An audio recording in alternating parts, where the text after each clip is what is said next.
Welcome to episode 19 of True Untold Nightmares. I'm your host, Chris Moss, and it's been a while, I know, but, I work full-time, I go to college full-time, I finally finished my finals, so that's where I've been, finishing up my finals, finishing out this semester, and I'm done with the semester, and now I've come to you with 3 new Dogman stories, some pretty good ones, too.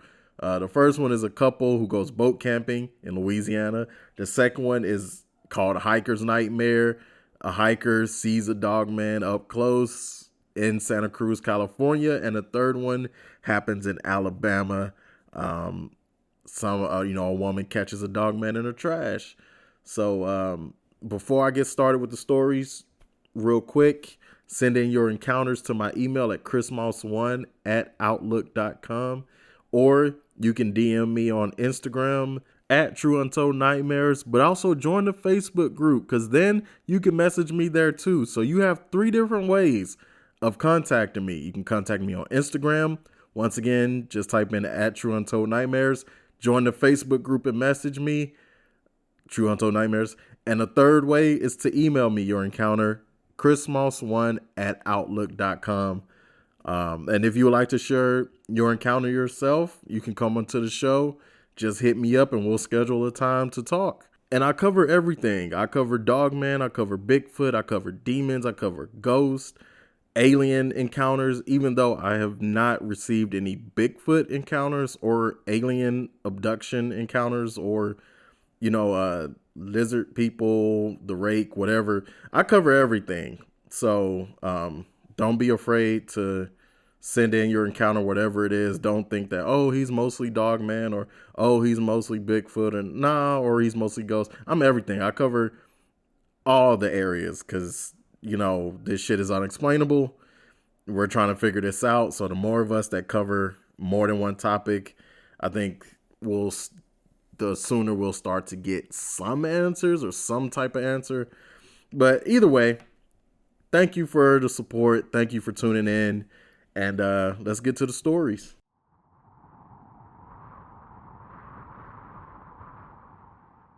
The Rougarou. One night, a Louisiana couple, and we'll call them Matthew and Brenda for privacy reasons, decided to have a date night and go boat camping. They grew up in Louisiana, so they've done this plenty of times before. It's a peaceful night. Nobody's around. There's a full moon out. You couldn't create a more perfect date night, but this perfect date night turned into one of their worst nightmares. Now, in the video, I posted a picture of the type of boat that is similar to the type of boat that Matthew and Brenda had. It isn't the boat that they had, but it's close to it. It has like a little tent area where they sleep and can have their privacy. Around midnight, while falling asleep, Matthew and Brenda heard the loudest and most menacing growl they've ever heard in their life. Brenda described it as 10 times deeper and longer than the bellowing sound that crocs make sometimes. Now, mind you, they're on the boat, but they felt this growl vibrate in their ribs. Matthew grabbed his 12-gauge shotgun with the rifle barrel, and he scanned outside for the source of the sound. Brenda poked her head out to scan as well, despite Matthew telling her to stay back in the tent. Now, what they saw about 50 feet away would change their lives forever. Now, what was standing there in the moonlight had a huge wolf head. It was standing on 2 legs. It had hands. It looked about 7 feet tall. It had amber eyes that seemed like they were self-illuminating, pointed ears on top of its head, kind of like Anubis, and razor-sharp teeth. And Matthew wasn't too sure, but it looked like the damn thing was smiling at him. Growing up in Louisiana, they've both heard about the myth, the legend of the Rougarou hundreds of times, but they never actually believed in it till now. And that's when this thing started walking towards the boat. Now, Matthew thought about shooting this thing, but just as quickly as that thought came, it went. A 12-gauge shotgun with a rifled barrel would be enough for any normal creature. But this thing, at best, he felt like his 12-gauge shotgun would just slow it down and piss it off. It's not a gamble he was willing to take, so he quickly unanchored his boat and started up the engine and got the hell up out of there. Now, Matthew said that once he got the boat going, he refused to look back because all he wanted to do was put distance in between him and that creature. But Brenda, on the other hand, was of two minds. She was filled with terror. She was scared beyond belief. But one half of her wanted to look back to make sure this thing wasn't following them and to make sure what she saw was real. But the other half of her didn't want to see this thing ever again. But she ended up giving in to her more curious nature.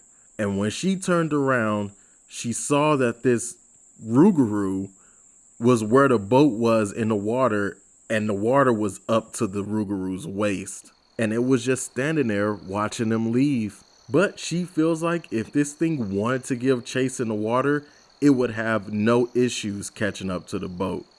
But she's glad it stayed where it was. After this encounter, Matthew and Brenda said that they've never seen the beast again. They don't go boat camping at night anymore. But they also feel that this creature was intimidating them to get out of the area. They don't think it was necessarily trying to kill them, but Matthew thinks that if he would have shot that night, that it would have definitely went from intimidating them to making them dinner. They don't go around telling people about what they saw, even though the Rougarou is a popular topic in Louisiana. Like, a lot of people talk about it, but they would rather be safe than sorry, because even though people talk about it, just like them, where they grew up in Louisiana and they've heard stories about it, they never actually believed it themselves. So they believe, people talk about it and it's a popular topic. 90% of people aren't believing the stories that they're repeating or hearing. So they would rather be safe than sorry, and they don't want the wrong people coming and knocking on their doors, which is very understandable.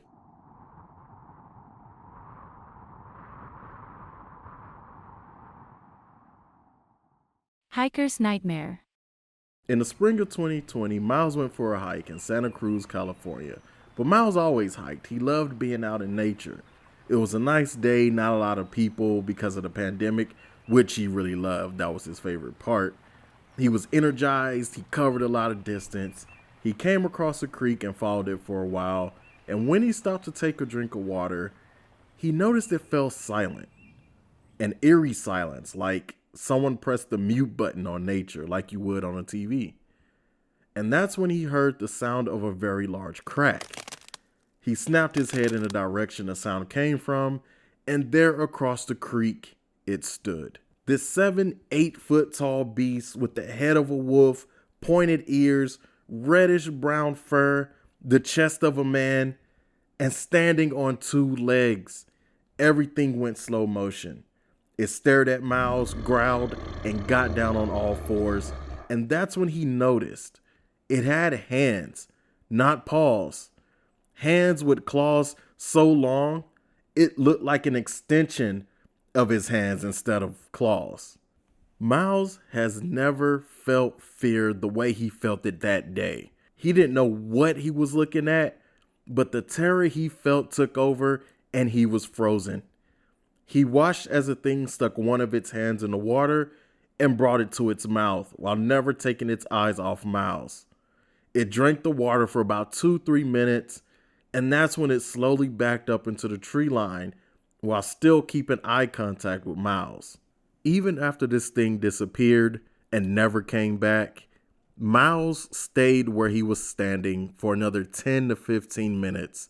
Meanwhile, while he was standing there, the sounds of nature came back. The sounds of birds came back. The sounds of the wind, which he didn't notice at first, but even the wind itself had stopped or seemed like it stopped. But even with the sounds back, he didn't feel comfortable moving. So many thoughts going on in his head. He was trying to process what just happened. Everything that he was feeling at the beginning of his hiking trip, he's now feeling the opposite. He was happy that not a lot of people were out. Now he wishes more people were out. He was energized at the beginning, but now he feels like all that energy just got sucked out of him, and he was dreading walking all the way back to where he started. After eventually getting back to where he started, getting back to his car, he wanted to just lay down and kiss the ground, but at the same time, he wanted to get as far away from that area as possible. I asked Miles how has seeing this thing affected him, and he said he stopped having nightmares barely at the end of last year. And this sighting, this encounter happened back in 2020. And he hasn't talked to anybody about this because who's going to believe him? He also never heard of Dogman before this encounter. He didn't know what that was. And like with most other people, everybody basically, we're, brought up being told that werewolves doesn't exist.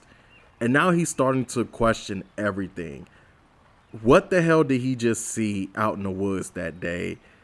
And if they're not supposed to exist, what else possibly exists that people are, lying about? He's in a place where he's just questioning everything. And now he believes that there's more than just werewolves / Dogman out there. But he's not, he's not going to go look for them, but he just believes that there's more out there, which, hey, I completely agree with him on that. It's like, I feel like there are, and I can't believe I'm saying this, but I feel like there's worse things than Dogman out there, which is a very scary thought to have, But as far as hiking, Miles said that he still loves it, but he will not go into the woods like that ever again. When he goes hiking, he now goes to public places.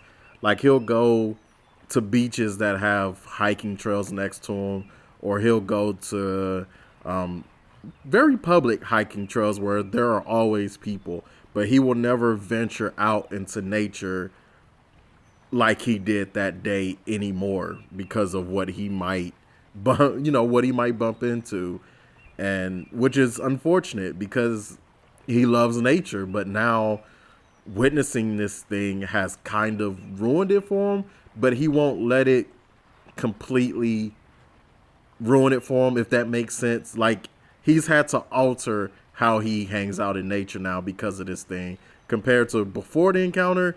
He would just go out deep into the woods. He knew, he's always done this for years since he was a teenager.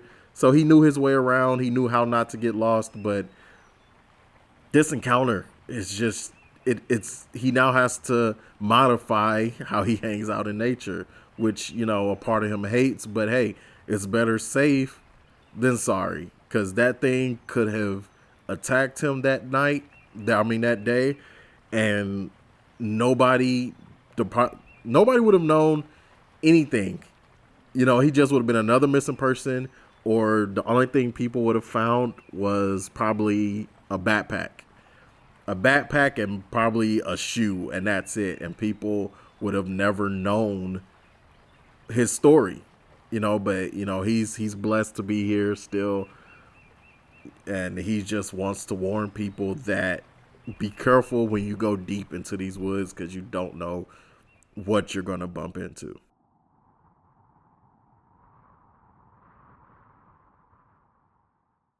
Dogman at my door.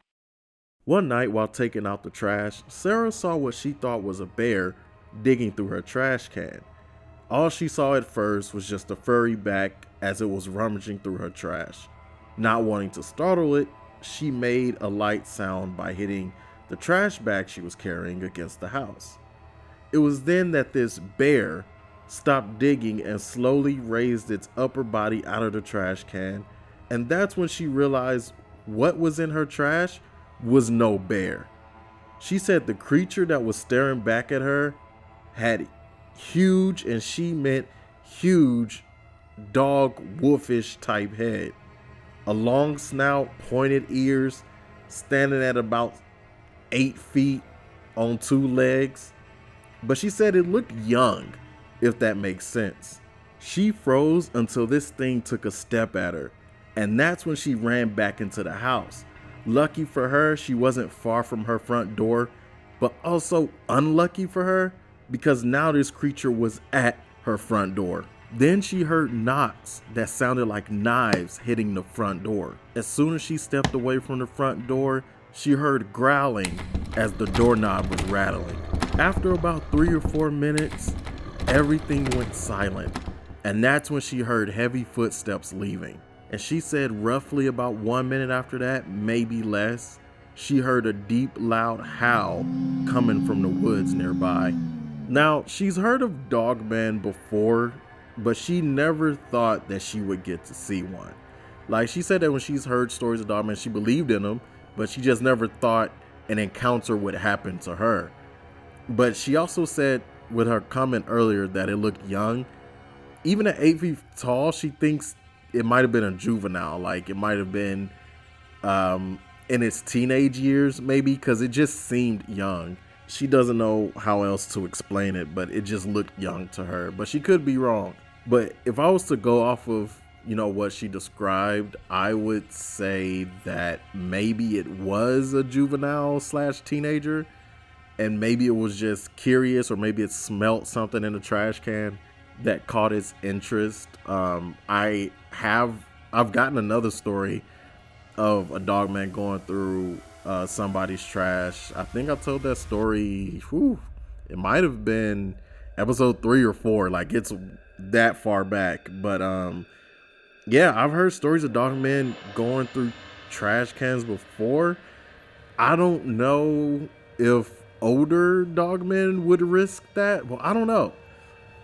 My theory is that yes, I would, going off of her story, my theory is that it is, or what she saw was a teenager, or, juvenile, whatever you want to call it, or quote unquote their version of a teenager, because you got deer and stuff in the woods, and I feel like deer are not going extinct, so maybe something, like I said, it caught a whiff of something that caught its interest in the trash. Maybe it was bored and it was like, what, let me see what's up in here, So I think it was just a mixture of curiosity / boredom / because an animal or creature, whatever you want to call these things, beast that big, 8 feet tall, trust me, it's not starving.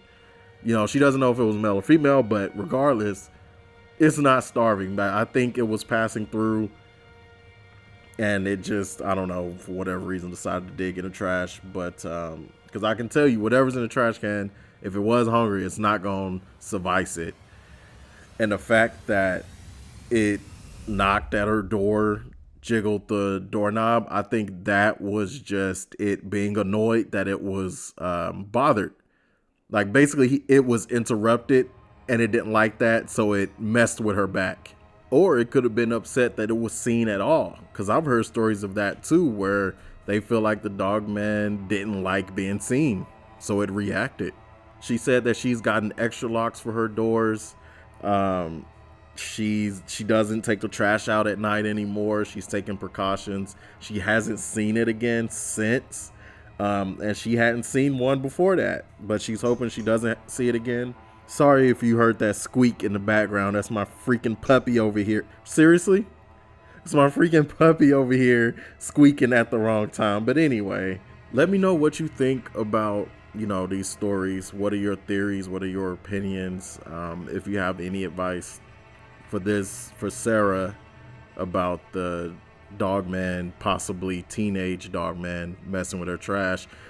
She feels like it's not going to happen again, but you never know. So I would say get you some guns.